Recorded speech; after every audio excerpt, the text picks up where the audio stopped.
आधार card आज के समय में ऐसा दस्तावेज बन चुका है जो लगभग हर व्यक्ति के पास मौजूद है, चाहे बच्चा हो, युवा हो, सीनियर सिटीजन हो या फिर सुपर सीनियर सिटीजन। हर किसी के पास आधार कार्ड जरूर होता है। ऐसा शायद ही कोई होगा जिसके पास आधार कार्ड ना हो। लेकिन आधार कार्ड से जुड़ी कुछ बातें ऐसी हैं जिनको लेकर लोगों के मन में भ्रम बना रहता है। कई बार हम यह मान लेते हैं कि अगर हमारे पास आधार कार्ड है तो फिर किसी भी तरह की परेशानी नहीं आ सकती। यह सोच आंशिक रूप से सही है, लेकिन पूरी तरह सही नहीं है। यह बात बिल्कुल सच है कि आज के समय में आधार कार्ड से लगभग हर काम हो जाता है। आपको जमीन खरीदनी हो या जमीन बेचनी हो, बच्चे का स्कूल में एडमिशन कराना हो, बैंक में खाता खुलवाना हो, शेयर मार्केट से जुड़ा कोई काम करना हो, वाहन खरीदना हो या फिर नौकरी के लिए आवेदन करना हो, हर जगह आधार कार्ड मांगा जाता है। यहाँ तक कि अगर आप कोर्ट में कोई मुकदमा या शिकायत दर्ज करवाने जाते हैं तो वहां भी आपसे आधार कार्ड की जानकारी ली जाती है। इस लिहाज से आधार कार्ड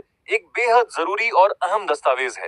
लेकिन दोस्तों, यहाँ एक बात आपको बहुत साफ समझनी होगी। आधार कार्ड आपकी पहचान जरूर साबित करता है, लेकिन यह आपकी नागरिकता का प्रमाण नहीं है। जब भी नागरिकता की बात आती है तो आधार कार्ड उस सवाल का जवाब नहीं देता, क्योंकि भारत में रहने वाला कोई भी व्यक्ति, चाहे वह भारतीय नागरिक हो या विदेशी नागरिक, कुछ शर्तों के तहत आधार कार्ड बनवा सकता है। यही वजह है कि आधार कार्ड सिर्फ आपकी पहचान बताता है, आपकी नागरिकता नहीं। आपको याद होगा जब आधार कार्ड की शुरुआत हुई थी, उस समय स्कूलों में, पंचायत भवनों में और गांव-गांव में कैंप लगाकर आधार कार्ड बनाए गए थे।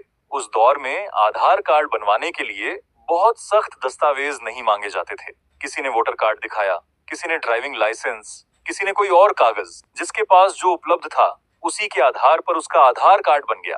यही कारण है कि आधार कार्ड को नागरिकता का पुख्ता प्रमाण नहीं माना जाता। अब सवाल यह उठता है कि आने वाला साल 2026 आधार कार्ड के लिहाज से इतना महत्वपूर्ण क्यों है? दोस्तों, 2026 हम सभी के लिए एक बहुत खास साल होने वाला है। सिर्फ एसआईआर की वजह से नहीं, बल्कि इसलिए भी क्योंकि 2026 में पूरे देश में जनगणना होने वाली है। और यह कोई सामान्य जनगणना नहीं होगी, बल्कि यह जातिगत जनगणना होगी। यानी आप किस जाति से हैं, किस वर्ग से हैं, इससे जुड़ी जानकारी भी ली जाएगी। जनगणना कोई छोटी प्रक्रिया नहीं होती, यह पूरे देश में बड़े पैमाने पर की जाती है और इस बार यह प्रक्रिया काफी हाईटेक तरीके से होने वाली है। ऐसे में आधार कार्ड सबसे अहम दस्तावेज बन जाता है, क्योंकि आधार कार्ड के जरिए सरकार के पास आपकी पूरी डिजिटल जानकारी पहले से मौजूद होती है। अगर किसी व्यक्ति के पास आधार कार्ड है तो उसकी पूरी जानकारी सरकार कुछ ही सेकंड में निकाल सकती है। आपने खुद देखा होगा कि पहले जब हम मोबाइल सिम लेने जाते थे तो वोटर कार्ड की फोटोकॉपी, पासपोर्ट साइज फोटो और कई तरह के सिग्नेचर देने पड़ते थे। लेकिन आज जब आप आधार कार्ड लेकर जाते हैं तो न फोटो मांगी जाती है, न फोटोकॉपी, बस मशीन पर अंगूठा लगाइए और आपकी सारी जानकारी तुरंत सिस्टम में आ जाती है। इसका मतलब साफ है कि आपकी फिंगरप्रिंट के आधार पर आपकी पूरी प्रोफाइल कंप्यूटर स्क्रीन पर खुल जाती है। इसलिए आधार कार्ड हमारे लिए बेहद जरूरी दस्तावेज है, इसमें कोई शक नहीं। अब इसी आधार कार्ड को लेकर एक और जरूरी बात समझना बहुत जरूरी है। अगर आपने अपने आधार कार्ड को लंबे समय से अपडेट नहीं किया है तो आने वाले समय में आपको कुछ दिक्कतों का सामना करना पड़ सकता है। मैं ये नहीं कह रहा कि आपको किसी योजना का लाभ नहीं मिलेगा, लेकिन यह जरूर हो सकता है कि आप प्राथमिकता की सूची में पीछे रह जाएं, खासकर अगर आपका आधार कार्ड बने हुए 10 साल से ज्यादा हो गए हैं और आपने अभी तक कोई अपडेट नहीं कराया है। अब आप सोचेंगे कि ऐसा क्यों होगा जबकि हमने सारी जानकारी पहले ही दी थी। तो वजह यह है कि बहुत से लोगों के आधार कार्ड में मोबाइल नंबर लिंक नहीं है और जिनका मोबाइल नंबर लिंक था वह नंबर अब बदल चुका है। कई लोगों की फोटो बहुत पुरानी है, कहीं नाम की स्पेलिंग गलत है, कहीं जन्म तिथि गलत दर्ज है। लेकिन क्योंकि अभी तक काम किसी तरह चल रहा है, इसलिए लोग इसे नजरअंदाज करते रहते हैं। आपको ध्यान रखना है कि अगर आपके बच्चे के आधार कार्ड में नाम या जन्मतिथि की गलती है तो उसे समय रहते सुधारना जरूरी है। इसी तरह अगर आप युवा हैं और आपके आधार कार्ड में नाम, डेट ऑफ बर्थ या मोबाइल नंबर अपडेट नहीं है तो उसे भी तुरंत ठीक करवाना चाहिए। अगर आप पढ़े लिखे हैं तो अपना ईमेल आईडी भी आधार कार्ड से लिंक कराना चाहिए। जैसे जैसे आप अपने आधार कार्ड में मोबाइल नंबर, ईमेल और बाकी जानकारियां अपडेट करते जाएंगे, वैसे वैसे आपका आधार कार्ड और ज्यादा मजबूत होता जाएगा। इसका सीधा फायदा यह होगा कि जब भी कोई सरकारी योजना आएगी तो आपको सबसे पहले उसका लाभ मिलने की संभावना बढ़ जाएगी, क्योंकि आपका मोबाइल और ईमेल दोनों लिंक होंगे और आपको समय पर जानकारी मिलती रहेगी। आप देख ही रहे हैं कि अभी SIR की प्रक्रिया चल रही है। यह प्रक्रिया ऑफलाइन भी हो रही है और ऑनलाइन भी।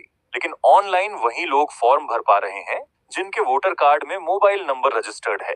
जिनका मोबाइल नंबर लिंक नहीं है, वे ऑनलाइन प्रक्रिया से वंचित रह जाते हैं। बिल्कुल यही स्थिति आधार कार्ड के साथ भी है। अब एक बहुत आम समस्या की बात करते हैं। बहुत से लोग ग्रामीण इलाकों से बाहर निकलकर दूसरे राज्यों या शहरों में काम करने चले जाते हैं। उन्होंने अपना आधार कार्ड बनवाया होता है और उसी जगह का पता आधार कार्ड में दर्ज हो जाता है। बाद में कोविड कॉल या किसी अन्य वजह से वे लोग अपना काम छोड़कर वापस अपने गांव या स्थायी घर लौट आते हैं। लेकिन आधार कार्ड में उनका पता अभी भी किसी दूसरे राज्य या शहर का ही रहता है, जबकि सरकारी योजनाएं और सुविधाएं हमेशा आपके स्थायी निवास स्थान के आधार पर दी जाती हैं। इसलिए जरूरी है कि आपके आधार कार्ड में वही पता दर्ज हो जहां आप वास्तव में रह रहे हैं और जहां आपका स्थायी घर है।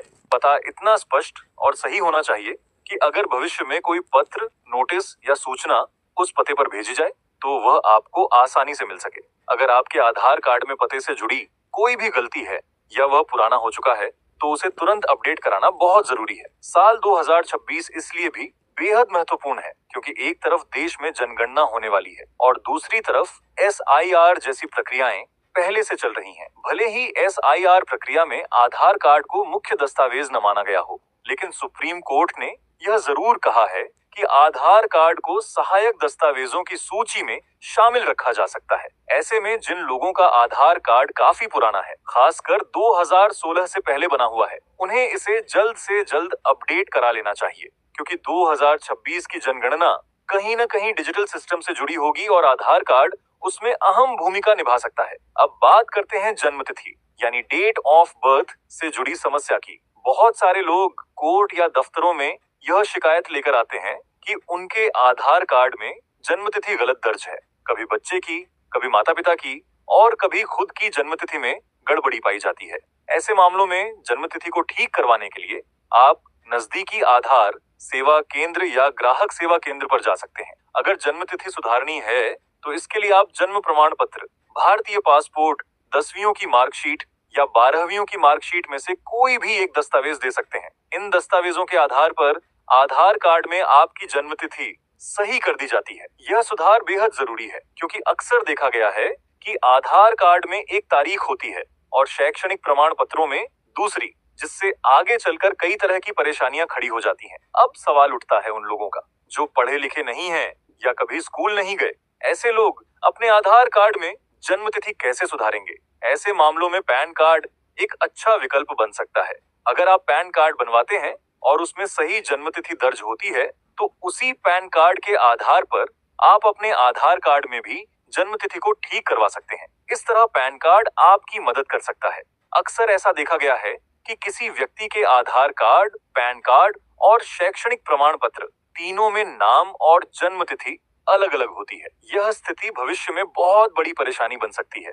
इसलिए आपको यह सुनिश्चित करना चाहिए कि आपके सभी दस्तावेजों में जन्म तिथि एक जैसी हो। अगर अलग अलग होगी तो आने वाले समय में कई योजनाओं का लाभ लेने में दिक्कत आ सकती है। अब बात करते हैं नाम और टाइटल में हुई गलतियों की। अगर आपके आधार कार्ड में नाम गलत है, स्पेलिंग में गलती है या टाइटल में गड़बड़ी है तो उसे भी सुधरवाया जा सकता है। इसके लिए आप जन्म प्रमाण पत्र, पासपोर्ट, शैक्षणिक प्रमाण पत्र, वोटर ID या पैन कार्ड जैसे सरकारी दस्तावेज दिखा सकते हैं। किसी भी एक वैध सरकारी पहचान पत्र के आधार पर आपका नाम सही किया जा सकता है। इसके बाद आता है पते से जुड़ा सुधार पर। अगर आपको अपने आधार कार्ड में पता बदलना है या सुधारना है तो आप बैंक पासबुक, बिजली bill, ration card, gas connection या अन्य उपयोगी दस्तावेज दे सकते हैं। अगर आपने किसी दूसरे राज्य में आधार बनवाया था और अब अपने स्थायी घर लौट आए हैं तो इन दस्तावेजों की मदद से आप अपना पता बदलवा सकते हैं। इनमें से कोई भी एक दस्तावेज देने पर पता अपडेट हो जाता है। ये सभी बातें इसलिए बेहद जरूरी हैं क्योंकि इसी साल देश में जनगणना होने वाली है। जनगणना के दौरान सरकार यह जानने की कोशिश करती है कि लोगों का जीवन स्तर कैसा है, उन्हें किन चीजों की जरूरत है, कौन सी योजनाएं सफल रहीं और कौन सी योजनाएं प्रभावी नहीं हो पाई। इसी आधार पर नई योजनाएं बनाई जाती हैं और पुरानी योजनाओं में बदलाव किया जाता है। जनगणना के दौरान आपसे कई तरह के सवाल पूछे जाते हैं, जैसे शौचालय की सुविधा, शिक्षा, वैवाहिक स्थिति, सड़क, पीने का पानी किस माध्यम से आता है और अन्य बुनियादी सुविधाओं से जुड़े सवाल।